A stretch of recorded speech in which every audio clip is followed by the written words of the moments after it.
বন্ধুরা, এই তালের গুলগুলিগুলো কিভাবে বানাতে হয় আপনারা একটু লক্ষ্য করুন, আমি দেখাই।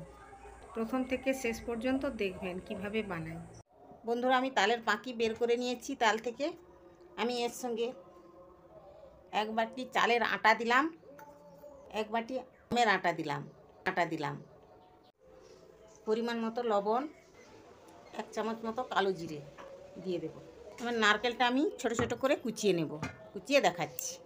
এক বালা নারকেল আমি কুচিয়ে নিয়েছি, এই নারকেল কুচিটা ওর মধ্যে দিয়ে দেবো।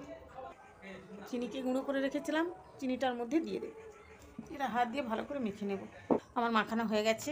10 মিনিটের জন্য আমি রেস্টে রেখে দেবো ঢাকনা দিয়ে। 10 মিনিট হয়ে গেছে, আমি ঢাকনাটা খুলে নিয়েছি। কড়াইতে তেল দিয়ে দিলাম, আমি সাদা তেল ব্যবহার করলাম। তেল গরম হয়ে গিয়েছে, আমি এই ব্যাটারটা এর মধ্যে অল্প অল্প করে দিয়ে দেবো, গুলগুলি থেকে দিয়ে দেবো। মাঝখানটা লাল হয়ে গেছে, মাঝখানটা উল্টিয়ে দেবো। গুলগুলিগুলো আমার কত সুন্দর হয়ে গেছে দেখুন। এবারে উল্টিয়ে দিতে হবে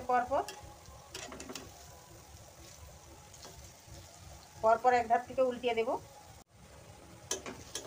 বন্ধুরা দেখুন কত সুন্দর হয়ে গেছে আমার গুলগুলিগুলো। আপনারাও এভাবে বানাবেন, দেখবেন খুব ভালো লাগবে। বন্ধুরা, আমার এই তালের গুলগুলি যদি আপনাদের ভালো লেগে থাকে প্লিজ লাইক, কমেন্ট এবং শেয়ার করবেন। আর আমার চ্যানেলে যদি নতুন হয়ে থাকেন তাহলে অতি অবশ্যই সাবস্ক্রাইব করতে ভুলবেন না। আমার হয়ে গেছে, আমি নামিয়ে নেব।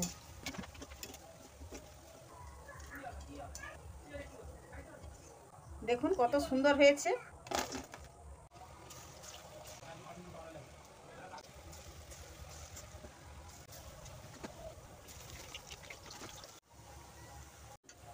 হয়ে গেছে, আমি নামিয়ে নেব।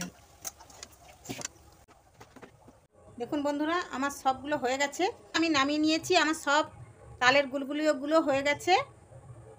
দেখুন কত সুন্দর হয়েছে, একদম মুচমুচে, খুব সুন্দর। আপনারাও এরকমভাবে বানিয়ে খাবেন, দেখবেন খুব ভালো লাগবে।